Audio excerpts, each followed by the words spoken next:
السلام عليكم ورحمة الله وبركاته. بسم الله الرحمن الرحيم. الحمد لله رب العالمين وبه نستعين، وأفضل الصلوات وأتم التسليم على سيدنا محمد صلى الله عليه وسلم وعلى آله وصحبه أجمعين. ما بعد. رحم الرحمة يا الله سبحانه وتعالى نبكم നമ്മിൽ നിന്ന് മൺമറഞ്ഞ മുഴുവൻ ആളുകൾക്കും അവന്റെ മഗ്ഫിറത്തും റഹ്മത്തും പ്രദാനം ചെയ്യട്ടെ. ഒരുപാട് ആളുകൾ വിവിധ ഉദ്ദേശങ്ങളെ കൊണ്ട് ദുആ ചെയ്യാൻ വസിയ്യത്ത് ചെയ്തിട്ടുണ്ട്. അല്ലാഹു എല്ലാവരുടെ ഉദ്ദേശങ്ങളെയും അല്ലാഹു പൂർത്തിയാക്കി കൊടുക്കട്ടെ. അസുഖങ്ങളിൽ നിന്ന്, ബുദ്ധിമുട്ടുകളിൽ നിന്ന്, പൈശാചികമായ ശർറുകളിൽ നിന്ന് അല്ലാഹു എല്ലാവർക്കും ഹിഫ്ളും സലാമത്തും നൽകി അനുഗ്രഹിക്കട്ടെ. അവസാനം കമിലായ ഈമാനോടെ കലിമ ചൊല്ലി ലോകത്തോട് വിട പറയാൻ നമുക്കും അവർക്കും അല്ലാഹു തൗഫീഖ് നൽകട്ടെ. ആമീൻ യാ റബ്ബൽ ആലമീൻ. ബഹുമാനമുള്ള മുഅ്മിനീങ്ങളെ, അല്ലാഹു സുബ്ഹാനഹു വ തആല പരിശുദ്ധ ഖുർആനിലൂടെ മുൻകഴിഞ്ഞ സമുദായങ്ങൾക്ക് നിയോഗിക്കപ്പെട്ട അമ്പിയാക്കളെ കുറിച്ചും ആ സമുദായത്തിന്റെ ചരിത്രങ്ങളും അവരുടെ ജീവിതത്തിൽ ഉണ്ടായ നിർണായക ഘട്ടങ്ങളെ കുറിച്ചൊക്കെ വളരെ വിശദമായി പ്രതിപാദിക്കുന്നത് കാണാം. ആദം അലൈഹിസ്സലാം മുതൽ പിന്നീട് വന്ന ഓരോ നബിമാരുടെയും ചരിത്രങ്ങളെ വളരെ വിശദമായിട്ട് തന്നെ ഖുർആൻ പറയുന്നു. നമ്മൾ ഈ സൊഫിന്റെ മുൻഭാഗത്ത് ഗ്യാപ്പുള്ളിടത്തൊക്കെ എല്ലാവരും കയറിയിരിക്കുക. പിറകിൽ നിന്ന് വരുന്ന ആളുകൾക്ക് അതിവിടെ ഒഴിവുള്ള വിവരം അവർക്ക് അറിയാം. അപ്പോ തൊട്ട് മുമ്പിൽ ഒഴിവുണ്ടെങ്കിൽ എല്ലാവരും കയറിയിരിക്കും. എല്ലാ അമ്പിയാക്കളുടെയും ജീവിതത്തിൽ നിന്ന് നമ്മളുടെ ജീവിതത്തിലേക്ക് പകർത്തിയെടുക്കുവാൻ ആവശ്യമായ അനേകം ഗുണപാഠങ്ങൾ പരിശുദ്ധ ഖുർആനിലൂടെ നമ്മളോട് പറയുന്നുണ്ട്. അതിന്റെ ഏറ്റവും വലിയ സന്ദേശങ്ങളിൽ ഒന്ന്, ഒരു ജനതയുടെ ചരിത്രം നമ്മൾ ഇങ്ങനെ വായിക്കുകയാണെങ്കിൽ അത് ആയിരക്കണക്കിന് വർഷങ്ങളുടെ ചരിത്രമാണ്. നമുക്ക് മുമ്പ് നടന്ന ഒരു 1000 കൊല്ലത്തെ ഒരു സമൂഹത്തിന്റെ ചരിത്രത്തെ നമുക്ക് ഇപ്പോൾ നോക്കാൻ കഴിഞ്ഞാൽ ആ ചരിത്രത്തിൽ നടന്നിട്ടുള്ള അല്ലാഹു തആല സമൂഹത്തിൽ നടപ്പിലാക്കിയിട്ടുള്ള ഓരോ സംഭവങ്ങളുടെയും നിജസ്ഥിതിയെ നമുക്ക് വായിച്ചെടുക്കാൻ പറ്റും. അതെന്തിനാണ് നമുക്ക് നൽകുന്നത്? നമ്മൾ ഇനിയുള്ള ഒരു ചരിത്രത്തിന്റെ ഭാഗം മാത്രമാണ്. ഇവ നോക്കൂ, മൂസാ നബി അലൈഹി സ്വലാത്തു വസ്സലാമിന്റെ ചരിത്രം നമ്മൾ കാണുന്നു. അവിടെ ആദ്യഘട്ടത്തിൽ അള്ളാഹുവിന്റെ പ്രവാചകരായ മൂസാ നബി അലൈഹിസ്സലാമിന് പരീക്ഷണങ്ങളും പീഡനങ്ങളും മാത്രമാണ് ഉണ്ടായിരുന്നത്. ആ ചരിത്രത്തെ മാത്രം നമ്മൾ വായിച്ചാൽ പീഡനങ്ങളെ കൊണ്ട് തന്റെ ജീവിതത്തിന്റെ വലിയൊരു ഭാഗം നഷ്ടപ്പെട്ടു പോയി ബുദ്ധിമുട്ടിയ ഒരു പ്രവാചകന് മാത്രമാണ് നമുക്ക് അവിടെ കാണുക. എന്നാൽ അവിടെ ആദ്യഘട്ടത്തിൽ പ്രവാചകൻ പരാജയപ്പെടുന്നു എന്ന് തോന്നുന്നു. ശത്രുവായ ഫിർഔൻ ഇങ്ങനെ ജയിച്ചു കയറുന്നു. ഇതാണ് ആ ചരിത്രത്തിന്റെ ആദ്യഘട്ടം. എന്നാൽ ആ ചരിത്രത്തിന്റെ പൂർണ്ണതയും അല്ലാഹു തആല സമൂഹത്തിൽ നടപ്പിലാക്കിയിട്ടുള്ള അവന്റെ പ്രത്യേകമായ നിയമങ്ങളുടെ, നിയന്ത്രണങ്ങളുടെ പരിണിതിയും ഒക്കെ നമ്മൾ പിന്നെ കാണുന്നത് ആയിരക്കണക്കിന് വർഷങ്ങളുടെ ആ ചരിത്രത്തെ പൂർണ്ണമായി വായിക്കുമ്പോഴാണ്. അതിനൊടുക്കമാണ് ആരാണോ അധികാരത്തിൽ വലിയ ഡംബ് കാണിച്ചിരുന്നത് എങ്കിൽ അവൻ തകർന്നു പോകുന്നതും അള്ളാഹുവിന് വേണ്ടി സമ്പൂർണമായി വിധേയപ്പെട്ട ബനു ഇസ്രായേലുകാർക്ക് റബ്ബ് വിജയം കൊടുക്കുകയും ചെയ്തത് നമ്മൾ ആ ചരിത്രത്തിന്റെ ഒടുക്കമാണ് കാണുന്നത്. നമ്മുടെ ജീവിതത്തെക്കുറിച്ചും ഇതുപോലെ ആയിരിക്കണം നമ്മുടെ കാഴ്ചപ്പാടുണ്ടാകേണ്ടത്. ഒരു പക്ഷേ ഇപ്പോൾ നമ്മൾ അനുഭവിക്കുന്ന ബുദ്ധിമുട്ടുകളാകാം, ജീവിതത്തിലെ പീഡനങ്ങളാവാം, അള്ളാഹുവിന്റെ പരീക്ഷണങ്ങളാകാം. പക്ഷെ നമ്മൾ ഇന്ന് അനുഭവിക്കുന്ന ഇന്നത്തെ സെക്കൻഡോ മണിക്കൂറോ ദിവസമോ ആഴ്ചയോ മാസമോ കൊല്ലമോ അല്ല നമ്മുടെ ജീവിതം.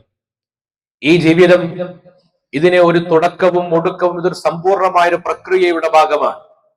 അതുകൊണ്ട് നമ്മളൊക്കെ അള്ളാഹുവിന്റെ ഈ പ്രപഞ്ചത്തിൽ പടച്ചിറപ്പ് നടപ്പിലാക്കുന്ന അനേകം നിയമവ്യവസ്ഥിതിയുടെ ഒരു ഭാഗം മാത്രമാണ് എന്ന തിരിച്ചറിവ് മുഅ്മിനീങ്ങൾക്ക് എപ്പോഴും ഉണ്ടായിരിക്കണം. ഇല്ലെങ്കിൽ എന്റെ ഈ സെക്കൻഡ് മാത്രമായിരിക്കും എന്റെ മുമ്പിൽ ഉണ്ടാവുക. ഈ സെക്കൻഡിൽ ഞാൻ ജയിക്കണം, ഈ സെക്കൻഡിൽ ഞാൻ പരാജയപ്പെടാൻ പാടില്ല. എന്റെ ജീവിതത്തിന്റെ ഏതെങ്കിലും ഒരു നിമിഷാർദ്ധത്തിൽ എനിക്ക് വല്ല ബുദ്ധിമുട്ടോ അസുഖമോ പ്രയാസമോ ഇനി എന്ത് എന്ന് ഉത്തരം കിട്ടാത്ത ചില ചോദ്യങ്ങളോ എന്റെ മുമ്പിൽ വന്നാൽ നമ്മൾ അവിടെ പതറിപ്പോകും. അങ്ങനെ പതറിപ്പോകാതിരിക്കണമെങ്കിൽ ഖൽബിൽ ഉണ്ടാകേണ്ടത് യഖീനാണ്. അടിയുറച്ച വിശ്വാസം, ഞാൻ അള്ളാഹിന്റെ അടിമയാണ്. എനിക്ക് ഇന്നലെ വരെ എന്നെ ജീവിപ്പിച്ചവന്റെ പേര് അള്ളാഹു എന്നാണ്. ഇന്നലെ എന്നെ ജീവിപ്പിച്ചവൻ ഹയ്യും ഖയ്യൂമുമായ അള്ളയാണ്. നാളെയുടെ എന്റെ ഉടമസ്ഥനും അള്ളാഹുവാണ് എന്ന യഖീനുള്ള വിശ്വാസം ഖൽബിലുണ്ടെങ്കിൽ മാത്രമേ ഏത് പ്രതിസന്ധിയെയും മറികടക്കാൻ ഒരു മുഅ്മിനിന് കഴിയൂ. അത് ഖൽബിൽ എപ്പോഴും ഉണ്ടാകണം. ഈ യഖീനിനെ കുറിച്ചുള്ള ഓർമ്മ നമുക്ക് നൽകാൻ വേണ്ടിയാണ് അല്ലാഹു തആല അമ്പിയാക്കളുടെ ചരിത്രങ്ങളെ നിരന്തരമായി നമുക്ക് ഇങ്ങനെ പറഞ്ഞു നൽകുന്നത്. നോക്കൂ, ഈ ലോകത്ത് ഏറ്റവും കൂടുതൽ പരീക്ഷിക്കപ്പെട്ടവർ, ഏറ്റവും കൂടുതൽ പീഡിപ്പിക്കപ്പെട്ടവർ, ഏറ്റവും കൂടുതൽ പരിഹസിക്കപ്പെട്ടവർ അള്ളാഹുവിന്റെ പ്രവാചകന്മാരാണ്. ആദരവായ റസൂലുള്ളാഹി സ്വല്ലല്ലാഹു അലൈഹി വസല്ലമ തങ്ങൾ പരിഹസിക്കപ്പെട്ടതുപോലെ നമ്മൾ ആരും പരിഹസിക്കപ്പെട്ടിട്ടുണ്ടാകില്ല. എല്ലാ ആളുകളും ഒത്തുകൂടി നബി സല്ലല്ലാഹു അലൈഹി വസല്ലമ തങ്ങൾ തൗഹീദിന്റെ കലിമത്ത് പറയുമ്പോൾ അത് മാരണക്കാരനാണ്, അദ്ദേഹത്തിന് ഭ്രാന്താണ് എന്ന് പറയാൻ വേണ്ടി ആളുകളെ ശട്ടം കെട്ടി പണം കൊടുത്ത് വിലക്ക് വാങ്ങി നിർത്തിയിരുന്നു ശത്രുക്കൾ. അതിനേക്കാൾ വലിയ പീഡനം എന്താണ്? സംരക്ഷണം ആഗ്രഹിച്ചു കൊണ്ടുപോയ തന്റെ പ്രിയപ്പെട്ട കുടുംബക്കാരിലേക്ക് ചെന്നപ്പോൾ അവർ സംരക്ഷണം കൊടുക്കുന്നതിന്റെ പകരം കല്ലുകൾ കൊണ്ട് എറിയുകയാണ് ചെയ്തത്. പീഡിക്കപ്പെട്ട്, പരിഹസിക്കപ്പെട്ട്, അപമാനിക്കപ്പെട്ട്, സ്വന്തം നാട്ടിൽ നിന്ന് തന്റെ വീടും തന്റെ കുടുംബവും നിൽക്കുന്ന താഴ്വാരത്ത് നിന്ന് പടിയിറക്കപ്പെട്ട് കഅബ ഷരീഫിന്റെ അകലെ, മസ്ജിദുൽ ഹറാമിനോ അകലെയുള്ള പ്രാന്തപ്രദേശത്ത് പോയി പച്ചിലകൾ മാത്രം കഴിച്ച് ജീവിച്ചിരുന്ന ഒരു ഘട്ടം ആദരവായ റസൂലുള്ളാഹി സ്വല്ലല്ലാഹു അലൈഹി വസല്ലമ തങ്ങൾക്ക് ഉണ്ടായിട്ടുണ്ട്. പക്ഷെ ആ ചരിത്രം മാത്രമേ നമ്മൾ കാണുന്നുള്ളൂ. അതിനപ്പുറത്ത് പിന്നെ വർഷങ്ങൾ കഴിയുമ്പോൾ ഫത്ഹ് മക്ക ഉണ്ടാകുന്നു. ആരാണ് വാട്ടിയോടിച്ചവർ? അവർ നബി സല്ലല്ലാഹു അലൈഹി വസല്ലമ തങ്ങളെ സ്വീകരിക്കുവാനും ആദരിക്കുവാനും ബഹുമാനിക്കുവാനും കടന്നു വരുന്നു. അവർ പിന്നീട് ഇസ്ലാമിക സമൂഹത്തിന്റെ ഏറ്റവും വലിയ തേര് നയിച്ചവരായിട്ട് പിന്നെ നമ്മൾ കാണുകയാണ്. ഓരോ ചരിത്രങ്ങളും നമുക്ക് ഇങ്ങനെ ഗുണപാഠങ്ങൾ നൽകുന്നുണ്ട്. മഹാനായ മൂസാ നബി അലൈഹിസ്സലാത്തു വസ്സലാം ഓരോ പീഡനങ്ങൾ അനുഭവിക്കുന്ന ഘട്ടത്തിലും, ഓരോ പരീക്ഷണങ്ങൾ അവിടുന്ന് നേരിടുന്ന ഘട്ടത്തിലും, ഫിർഔൻ നിരന്തരമായി ആക്രമിക്കുന്ന ഘട്ടത്തിൽ മൂസാ നബി അലൈഹിസ്സലാത്തു വസ്സലാമിന് ഒരു പരിഹാരവും ഒരു രക്ഷയും ഉണ്ടായിരുന്നില്ല. പരീക്ഷണങ്ങൾക്ക് മേൽ പരീക്ഷണം, ഒരു അപകടത്തിന് മേൽ അടുത്ത അപകടം, ഒരു പീഡനത്തിന് മേൽ അടുത്തൊരു പീഡനം, ഇങ്ങനെ നിരന്തരമായി പീഡനങ്ങൾ നേരിട്ടുകൊണ്ടിരിക്കുമ്പോൾ കൂടെയുള്ള ആളുകൾ ചോദിക്കുന്നുണ്ട്, നിങ്ങൾ പ്രവാചകനല്ലേ? ഈ നബിയുടെ കൂടെ ഞങ്ങൾ കൂടിയിട്ടും ഞങ്ങൾ പരാജിതരാവുകയല്ലേ? ഫിർഔൻ ഇങ്ങനെ രക്ഷപ്പെടുന്നു, ജയിച്ചു കയറുന്നു. അവിടെയാണ് മൂസാ നബി അലൈഹിസ്സലാത്തു വസ്സലാം തന്റെ ജനതയോട് പറയുന്ന വാക്ക് പരിശുദ്ധ ഖുർആൻ എടുത്തുദ്ധരിക്കുന്നുണ്ട്. ഇസ്തഈനു ബില്ലാഹി വസ്ബിറു, നിങ്ങൾ ക്ഷമിക്കുക, നിങ്ങൾ റബ്ബിനോട് സഹായം ചോദിക്കുക, അല്ലാഹു നിങ്ങളെ പരാജയപ്പെടുത്തില്ല. ഇന്നൽ അർള ലില്ലാഹ്, ഈ ഭൂമിയും അധികാരവും ഈ പ്രപഞ്ചത്തിലെ സകലതും റബ്ബിന് മാത്രമുള്ളതാണ്. യൂരിസുഹാ മൻ യശാഉ മിൻ ഇബാദിഹി, അതിൽ അധികാരം കൊടുക്കുന്നത് അല്ലാഹുവാണ്. ആരാണ് ഈ ഭൂമിയുടെ അധികാരം കൈവശപ്പെടുത്തേണ്ടതെന്ന് തീരുമാനിക്കുന്നവൻ അല്ലാഹുവാണ്. നിങ്ങൾ ക്ഷമിക്കുക, കാത്തിരിക്കുക. വൽ ആഖിബത്തു ലിൽ മുത്തഖീൻ, പെടുതികൾ ഉണ്ടാകും, പരീക്ഷണങ്ങൾ ഉണ്ടാകും, പക്ഷെ അവസാന വിജയം മുഅ്മിനീങ്ങൾക്ക് മാത്രമാണ്, റബ്ബിനെ ഭയക്കുന്നവർക്ക് മാത്രമാണ്. നിരന്തരമായി ബനൂ ഇസ്രായേലുകാരോട് പറഞ്ഞു കൊടുത്തു. എന്നിട്ട് എത്ര കൊല്ലങ്ങൾ കഴിഞ്ഞു, എത്ര പതിറ്റാണ്ടുകൾ കഴിഞ്ഞു. മൂസാ നബി അലൈഹിസ്സലാത്തു വസ്സലാമിന് എത്ര പീഡനങ്ങൾ ഉണ്ടായി. സ്വന്തം നാട്ടിൽ നിന്ന് ഒരു കൊലപാതകത്തിന്റെ പേര് സംശയിക്കപ്പെട്ട് നാടുവിടേണ്ടി വരുന്നു. പതിറ്റാണ്ടുകൾ ഏതൊക്കെയോ ദേശങ്ങളിൽ ജീവിക്കേണ്ടി വരുന്നു. എന്തൊക്കെ സംഭവിക്കുന്നുണ്ട് മൂസാ നബി അലൈഹിസ്സലാത്തു വസ്സലാമിന്റെ ചരിത്രത്തിൽ. ആ പരീക്ഷണങ്ങളൊക്കെ കഴിഞ്ഞ് നിരന്തരമായ പീഡനങ്ങൾ അനുഭവിക്കേണ്ടി വന്നതിന് ശേഷം പിന്നീട് പതിറ്റാണ്ടുകൾക്ക് ശേഷം അല്ലാഹു തആല വിജയം കൊടുക്കുന്നുണ്ട്, രക്ഷ കൊടുക്കുന്നുണ്ട്. വിശുദ്ധ ഖുർആൻ അതിനെ കുറിച്ച് പറയുന്നുണ്ട്. ഖുർആൻ നേരത്തെ മൂസാ അലൈഹിസ്സലാം തന്റെ ജനതയോട് പറഞ്ഞ അതേ വാക്ക് ഖുർആൻ എടുത്തുദ്ധരിക്കുകയാണ്. അധികാരം അല്ലാഹുവാണ് കൊടുക്കുന്നത് എന്ന് തന്റെ ജനതയോട് ആശ്വസിപ്പിക്കാൻ മൂസാ നബി പറഞ്ഞിരുന്നു. അതേ മൂസാ നബിയുടെ വാക്കെടുത്ത് ഉദ്ധരിച്ചുകൊണ്ട് ഖുർആൻ പറയുകയാണ്, ഈ ഭൂമിയിൽ പീഡിപ്പിക്കപ്പെട്ടിരുന്ന ജനതക്ക് നമ്മൾ ഇതാ അധികാരം കൊടുത്തിരിക്കുന്നു. അധികാരം കൊടുക്കുന്നവൻ അല്ലാഹുവാണ്. ആ ക്ഷമക്ക് സമ്മാനമായിട്ട് കൊടുത്തു. ഈ ലോകത്താകമാന പീഡിപ്പിക്കപ്പെട്ടവരായിരുന്നു അവർ. അവർക്ക് നമ്മൾ ഇതാ സംരക്ഷണം കൊടുത്തിരിക്കുന്നു.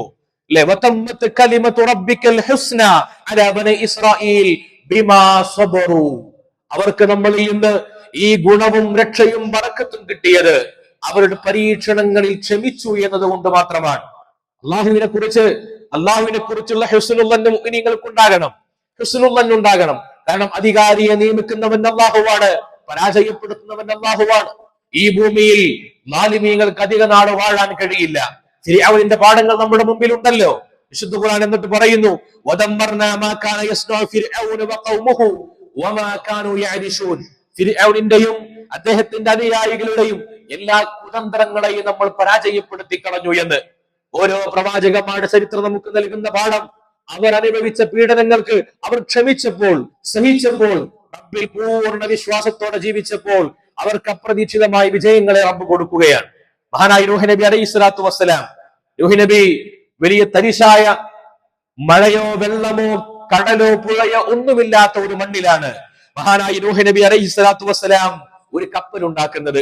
ആ കപ്പൽ ഉണ്ടാക്കുന്ന നേരത്ത് ആളുകൾ വന്ന് പരിഹസിക്കുന്നു. ഇത്രയും കാലം നബിയാണെന്ന് പറഞ്ഞ, 100 കണക്കിന് കൊല്ലം ഞാൻ നബിയാണെന്ന് പറഞ്ഞു നടന്ന നിങ്ങൾ ഇപ്പോൾ ഒരു ആശാരിയായി മാറിയോ? ആളുകൾ പരിഹസിക്കുന്നുണ്ട്. ആ പരിഹസിക്കുന്നവരോട് നൂഹ് നബി ഒറ്റ വാക്യം പറഞ്ഞുള്ളൂ, എന്നോട് കപ്പൽ ഉണ്ടാക്കാൻ പറഞ്ഞത് അല്ലാഹുവാണ്. ഇപ്പോൾ ഇവിടെ കടൽ കാണുന്നില്ല, പുഴ കാണുന്നില്ല, ഒരു മഴത്തുള്ളി പോലുമില്ല. ഇങ്ങനെ തരിശായ ഭൂമിയിൽ, ഈ ഉറച്ചു നിൽക്കുന്ന ഭൂമിയിൽ, മല പോലെയുള്ള ഭൂമിയിൽ ഞാൻ കപ്പലുണ്ടാക്കുന്നത് ഒരുപക്ഷെ നിങ്ങൾക്ക് ഉൾക്കൊള്ളാൻ കഴിഞ്ഞില്ലെന്ന് വരാം. എന്നാൽ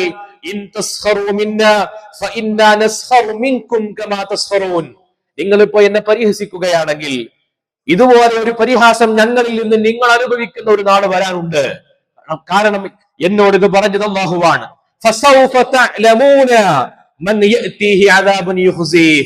ഇപ്പോൾ കാണുന്നതല്ല സുഖം, ഇപ്പോൾ അനുഭവിക്കുന്നതല്ല കരുതി.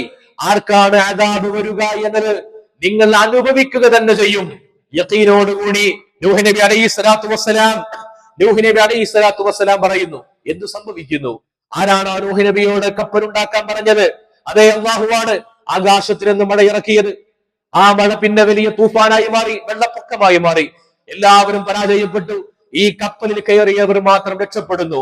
രക്ഷപ്പെട്ടതിന് ശേഷം പിന്നെ അള്ളാഹു തന്നെ പറയുന്നു, ഭൂമിയോട് പറയുന്നു, ആ വെള്ളത്തിനെ വിഴുങ്ങിക്കൊള്ളുക, വെള്ളം വറ്റട്ടെ. പിന്നെ ഇനി മഴ വേണ്ട, നിൽക്കട്ടെ, മഴ ഇനി നിൽക്കട്ടെ. അള്ളാഹുവാണ് പറയുന്നത്. ആ വെള്ളമൊക്കെ വറ്റിപ്പോയി. അള്ളാഹുവിന്റെ തീരുമാനം നടപ്പിലാക്കപ്പെട്ടു. ജൂദി പർവ്വതത്തിന്റെ മുകളിൽ ഈ കപ്പൽ ശാന്തമായിട്ട് അവിടെ നിലകൊണ്ടു. എന്നിട്ട് അല്ലാഹു തആല തന്റെ പ്രിയപ്പെട്ട പ്രവാചകരോടും അനുചരന്മാരോടും പറയുന്നുണ്ട്, യാ നൂഹ് ഇഹ്ബിത ബിസലാമിൻ മിന്നാ വബറകാത്തിൻ അലൈക്. ഇനി ശാന്തമായി ഇറങ്ങിക്കൊള്ളുക. അള്ളാഹുവിന്റെ തീരുമാനമാണ് ഈ പ്രപഞ്ചത്തിലാകെ. ഇതിന്റെ താക്കോൽ റബ്ബിന്റെ പക്കലാണ്. ഇതിന്റെ താക്കോൽ റബ്ബിന്റെ പക്കലാണ്. ആ യജമാനൻ പറയുന്നിടത്ത് നിൽക്കുകയും പറയുന്ന പോലെ ജീവിക്കുകയും ചെയ്യുക എന്നതാണ് എന്റെയും നിങ്ങളുടെയും ബാധ്യത. അത് ബാധ്യതക്കപ്പുറത്ത് അതാണ് ബുദ്ധിപരമായ തീരുമാനവും. അതുകൊണ്ടാണ് എല്ലാ പ്രവാചകന്മാരുടെയും ചരിത്രത്തിൽ നമുക്കിതുപോലെ കാണാൻ കഴിയുന്നത്. മഹദിയായ മറിയം ബി റളിയല്ലാഹു അൻഹ, നോക്കൂ, ഭർത്താവില്ലാതെ ഒരു കുട്ടിയെ ഗർഭം ചുമക്കുന്നു, ആ കുട്ടിയെ പ്രസവിക്കുന്നു. നോക്കൂ, ഭർത്താവില്ലാതെ ഒരു കുട്ടിയെ ഗർഭം ചുമന്ന് പ്രസവിച്ചാൽ എന്തൊക്കെ ആക്ഷേപങ്ങൾ നേരിടേണ്ടി വരും, എന്തൊക്കെ ആക്ഷേപങ്ങൾ. അതൊക്കെ നേരിട്ടു. ആളുകൾ പരിഹസിച്ചു. ഒരുമിച്ച് താമസിക്കാൻ പോലും അനുവാദം കൊടുത്തില്ല. ആ മറിയം ബി റളിയല്ലാഹു അൻഹയെ കുറിച്ച് ഖുർആൻ പറയുന്നുണ്ട്. ഖുർആൻ വജഅൽനാ ഇബ്ന മറിയമ വ ഉമ്മുഹു ആയ. നോക്കൂ, ആ ഉദരത്തിൽ വളർന്ന കുഞ്ഞ് കാരണമാണ് മറിയം ബി റളിയല്ലാഹു അൻഹ ആയിരക്കണക്കിന് വർഷങ്ങൾക്ക് ശേഷം ഇപ്പോഴും ലോകത്ത് ഒരു ആയത്തായി ഖിയാമത്ത് നാൾ വരെയുള്ള ദൃഷ്ടാന്തമായി മാറിയത്. നോക്കൂ, ലോകം മുഴുവൻ ഭൗതികമായ കാരണങ്ങൾ നോക്കിയാൽ മറിയം ബീവി ആക്ഷേപിക്കപ്പെടാനുള്ള എല്ലാ കാരണങ്ങളും ഉണ്ട് ഇവിടെ. പക്ഷേ അല്ലാഹു തആല അതേ കാരണത്തെ ഏറ്റവും വലിയ ദൃഷ്ടാന്തമാക്കി മാറ്റിക്കളഞ്ഞു. മറിയം ബീവി റളിയല്ലാഹു അൻഹയുടെ അവർ ജീവിതത്തിലെ ഏറ്റവും നല്ല പാഠങ്ങളായി, അവർ സദ്വൃത്തയായ സ്ത്രീ എന്ന് ലോകർക്ക് മുഴുവനും പാഠമാകുന്ന വിധത്തിൽ അവരെ അല്ലാഹു തആല മാറ്റിയെടുക്കുകയാണ്. യഖീൻ ഉണ്ടെങ്കിൽ ഇത് സംഭവിക്കും. ആ യഖീനാണ് നമുക്കുണ്ടാവേണ്ടത്. അതുകൊണ്ടാണ് നബി സല്ലല്ലാഹു അലൈഹി വസല്ലമ തങ്ങൾ പറയുന്ന വളരെ പ്രധാനപ്പെട്ട ഒരു ഹദീസ് ഉണ്ട്. അനാ ഇൻദ വന്നി അബ്ദി ബി. ഞാൻ, എന്റെ ഒരു അടിമ എന്നെ കുറിച്ച് എന്താണോ വിചാരിക്കുന്നത്, ഞാൻ അതുപോലെ ആയിരിക്കും. എന്നെ കുറിച്ച് എന്റെ ഒരു അടിമ റബ്ബ് നല്ലതായി എനിക്ക് ചെയ്യൂ എന്ന് തീരുമാനിച്ചാൽ അവന് സംഭവിക്കുന്നതൊക്കെ നല്ലതായിട്ട് അനുഭവപ്പെടൂ. അതല്ല എന്റെ റബ്ബ് എനിക്ക് ഷർറാണ് കണക്കാക്കുന്നത്, എന്റെ റബ്ബ് മുഴുവൻ എനിക്ക് ഷർറേ നൽകുന്നുള്ളൂ എന്ന് പരിതപിച്ചാൽ അവന് ഷർറ് മാത്രമേ അനുഭവിക്കാൻ കഴിയൂ. നബി സല്ലല്ലാഹു അലൈഹി വസല്ലമ തങ്ങൾ ഒരു രോഗിയായ ആളെ കാണാൻ വേണ്ടി ചെന്നു. അയാൾ രോഗിയാണ്, പനി പിടിക്കുന്നുണ്ട്, പനി പിടിച്ച് രോഗിയായിട്ട് കിടക്കുകയാണ്. ആ രോഗിയായി പനി പിടിച്ച് വിറക്കുന്ന മനുഷ്യനെ കണ്ടപ്പോ നബി സല്ലല്ലാഹു അലൈഹി വസല്ലമ തങ്ങൾ പറഞ്ഞു, തഹൂർ ഇൻഷാ അല്ലാഹ്, തഹൂർ ഇൻഷാ അല്ലാഹ്, ഭേദമാവട്ടെ ഇൻഷാ അല്ലാഹ്. അള്ളാഹു താല പറഞ്ഞപ്പോ, നബി സല്ലല്ലാഹു അലൈഹി വസല്ലമ തങ്ങൾ ഇത് പറഞ്ഞപ്പോ ആ രോഗിയായി കിടക്കുന്ന മനുഷ്യന് ഉൾക്കൊള്ളാൻ കഴിഞ്ഞില്ല. അയാൾക്ക് ദേഷ്യം വന്നു, അയാൾക്ക് കലിപ്പ് വന്നു. അയാൾ പറഞ്ഞു, തഹൂർ എന്നോ, ഒരു ബുദ്ധിമുട്ടും ഇല്ല എന്നോ, ഞാൻ ശുദ്ധപ്രകൃതത്തിലാണ് ഇപ്പോഴെന്നോ, എന്താണ് ഈ പറയുന്നത്? ബൽ ഹിയ ഹുമൻ തഫൂർ, നല്ല കലശലായ പനിയാണിത്. അലാ ശൈഖിൻ കബീർ, ഒരു വയോധികന് വന്ന ഒരു പനിയാണ്. എന്നിട്ടോ തുസീറുൽ ഖുബൂർ, ഇത് ഖബറിലേക്ക് പോകാൻ പാകത്തിലുള്ള ഒരു പനിയാണ് എന്ന് പറഞ്ഞ് ഈ പനിയെ, അള്ളാഹു നൽകിയ അസുഖത്തെ വളരെ മോശമായി മനസ്സിൽ കണ്ടപ്പോൾ നബി സല്ലല്ലാഹു അലൈഹി വസല്ലം തങ്ങൾ അയാളോട് പറഞ്ഞു, നബിന് അങ്ങനെ ആയിക്കോട്ടെ. മഹാന്മാരായ സ്വഹാബികൾ പറയുന്നുണ്ട്, ഈ സംഭവം കഴിഞ്ഞ് ഏതാനും ദിവസങ്ങൾ കഴിയുമ്പോഴേക്ക്, കുറഞ്ഞ സമയം കഴിയുമ്പോഴേക്ക് ആ മനുഷ്യൻ മരണപ്പെട്ടു പോയി എന്നാണ്. മുഅ്മിനീങ്ങൾ എന്താണോ റബ്ബിനെ കുറിച്ച് വിചാരിക്കുന്നത് എന്നത് വളരെ പ്രധാനമാണ്. ഒരു അസുഖം വരുമ്പോഴേക്ക് എന്തെന്നെങ്ങനെ ഇടങ്ങറാക്കിയത്, ഒരു ബുദ്ധിമുട്ട് വരുമ്പോഴേക്ക് അള്ളാഹ് ഇട്ട് പരീക്ഷിക്കുകയാണല്ലോ, ഇടങ്ങറാക്കുകയാണല്ലോ പറഞ്ഞു പോകരുത്. അല്ലാഹു തആല നമുക്ക് നൽകുന്നതെല്ലാം ഖൈറാണെന്ന് വിശ്വസിക്കുവാനും ഉൾക്കൊള്ളുവാനുമുള്ള യഖീൻ ഖൽബിലുണ്ടാകണം, യഖീൻ ഖൽബിലുണ്ടാകണം. അതുണ്ടെങ്കിൽ നമ്മൾ എന്താണ് റബ്ബിനെ കുറിച്ച് കരുതുന്നത്, അതാണ് റബ്ബ് നമുക്ക് സമ്മാനിക്കുക. നബി സല്ലല്ലാഹു അലൈഹി വസല്ലം തങ്ങൾ തന്റെ പ്രിയപ്പെട്ട സ്വഹാബി സിദ്ദീഖ് തങ്ങളോട് കൂടെ ഗാർ സൗറിൽ ഇങ്ങനെ ഇരിക്കുമ്പോ അവർ എന്തായാലും കാണാൻ സാധ്യതയുണ്ട്. സിദ്ദീഖ് തങ്ങൾക്ക് പേടി വന്നപ്പോ ചോദിച്ചല്ലോ, അവരൊന്ന് കാരോട്ട് നോക്കിയാൽ നമ്മളെ കാണൂലേ, അത്ര അടുത്താണ്, കാണാനുള്ള എല്ലാ സാധ്യതയുമുണ്ട്. നബി സല്ലല്ലാഹു അലൈഹി വസല്ലം തങ്ങൾ എന്താ അവിടെ പറഞ്ഞത്? യഖീനുണ്ട്. നിങ്ങൾ എന്താ കരുതുന്നത് സിദ്ദീഖേ, നമ്മൾ രണ്ടുപേരെ ഒറ്റക്കുള്ളൂ എന്നാണോ? ഇവിടെ അള്ളാഹു ഇല്ലേ, അള്ളാഹു അല്ലേ നമ്മുടെ കൂടെയുള്ളത്. ആ യഖീനോടുകൂടി കരുതിയതുപോലെ തന്നെ സംഭവിക്കുന്നു. അതുകൊണ്ട് മുഅ്മിനീങ്ങൾക്ക് വേണ്ട ജീവിത മാർഗരേഖയെ അള്ളാഹ് പറഞ്ഞു തന്നിട്ടുണ്ട്, നബി സല്ലല്ലാഹു അലൈഹി വസല്ലം തങ്ങൾ വിശദീകരിച്ചിട്ടുണ്ട്. അതിൽ യഖീൻ ഉണ്ടാകണം. സൂറത്തുൽ വാഖിയ പാരായണം ചെയ്താൽ നിങ്ങളുടെ വീട്ടിൽ നിന്ന് ദാരിദ്ര്യമില്ലാതെ പോകുമെന്ന് നബി സല്ലല്ലാഹു അലൈഹി വസല്ലം തങ്ങൾ പറഞ്ഞിട്ടുണ്ടെങ്കിൽ അത് നബൂവത്തിന്റെ നാവ് കൊണ്ട് പറഞ്ഞതാണെന്ന ഉറപ്പ് നമ്മുടെ ഖൽബിൽ ഉണ്ടാകണം. എന്റെ വീട്ടിലെ എല്ലാ ദിവസത്തെ ഷെഡ്യൂളിലും ഭക്ഷണം ഉണ്ടായോ, വീട് വൃത്തിയായോ, ആളുകൾ വന്നോ ഒക്കെ നമ്മൾ പരിശോധിക്കും. പക്ഷേ അന്നത്തെ രാത്രിയിൽ അവിടെ സൂറത്തുൽ വാഖിയ പാരായണം ചെയ്യപ്പെട്ടിട്ടുണ്ടോ എന്ന് എന്റെ ഉള്ളു ചിന്തിക്കുന്ന വിശ്വാസത്തിന്റെ പേരാണ് യഖീൻ. തബാറക സൂറത്ത് പാരായണം ചെയ്താൽ നമുക്ക് നരകത്തെ ശിക്ഷയിൽ നിന്ന് മോചനം ഉണ്ടാകും എന്ന് പറഞ്ഞത് നബൂവത്തിന്റെ നാവ് കൊണ്ടാണ് മുഹമ്മദ് റസൂലുള്ളാഹി സ്വല്ലല്ലാഹു അലൈഹി വസല്ലം. അവിടെ ഒരു പരീക്ഷണം ഉണ്ടാകുമെന്നും അദാബ് ഉണ്ടാകുമെന്നും അതിൽ നമുക്ക് രക്ഷ വേണമെന്നുമുള്ള ഒരു വിശ്വാസം ഖൽബിൽ ഉണ്ടാവുക എന്നതാണ് പ്രധാനം. അള്ളാഹു നമുക്ക് തൗഫീഖ് നൽകട്ടെ.